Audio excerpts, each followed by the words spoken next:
సహోదరి సహోదరులారా, మీకు శుభవార్త. 2025 సంవత్సరంలో మొత్తం 365 అంశాలను మీతో పంచుకోబోతున్నాము. జనవరి 1వ తేదీ నుండి ప్రతిరోజు ఒక అంశము మరియు దానికి సంబంధించిన వాక్యమును పంచుకుంటాము. దయచేసి ఆ వాక్యములను వినండి, ధ్యానించండి మరియు ఆశీర్వదించబడండి.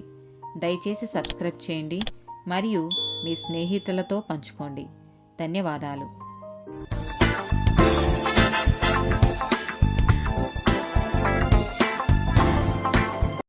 ప్రియమైన సహోదరి సహోదరులారా, 200 డేస్ టాపిక్ క్రీస్తును తెలుసుకోవడం. ఇర్మియా గ్రంథము 9వ అధ్యాయము 23-24 వచనాలు. యెహోవా ఈలాగు సెలవిచ్చుచున్నాడు, జ్ఞాని తన జ్ఞానమును బట్టియు శూరుడు తన శౌర్యమును బట్టియు అతిశయింపకూడదు. ఐశ్వర్యవంతుడు తన ఐశ్వర్యమును బట్టి అతిశయింపకూడదు.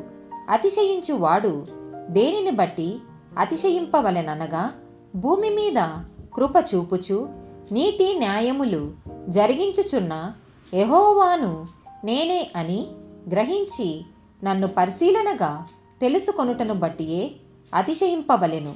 అటి వాటిలో నేనానందించువాడనని యెహోవా సెలవిచ్చుచున్నాడు. యోహాను సువార్త 8వ అధ్యాయము 19వ వచనం. వారు నీ తండ్రి ఎక్కడ ఉన్నాడని ఆయనను అడుగగా, యేసు, మీరు నన్నైనను నా తండ్రినైనను ఎరుగరు. నన్ను ఎరిగి ఉంటురా, నా తండ్రిని కూడా ఎరిగి ఉందురని వారితో చెప్పెను.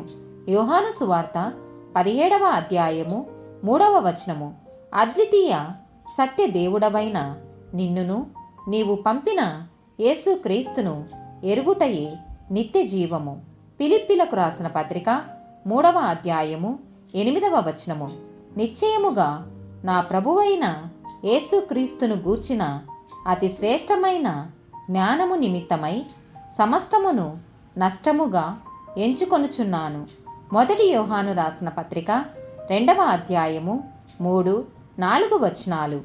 మరియు మనమాయన ఆజ్ఞలను గైకొనిన ఎడల దీని వలననే ఆయనను ఎరిగి ఉన్నామని తెలుసుకొందుము. ఆయనను ఎరిగి ఉన్నానని చెప్పుకొనుచు ఆయన ఆజ్ఞలను గైకొనని వాడు అబద్ధికుడు, వానిలో సత్యము లేదు. యోహాను సువార్త 10వ అధ్యాయము 14వ వచనము. నేను గొర్రెల మంచి కాపరిని. ఆమేన్.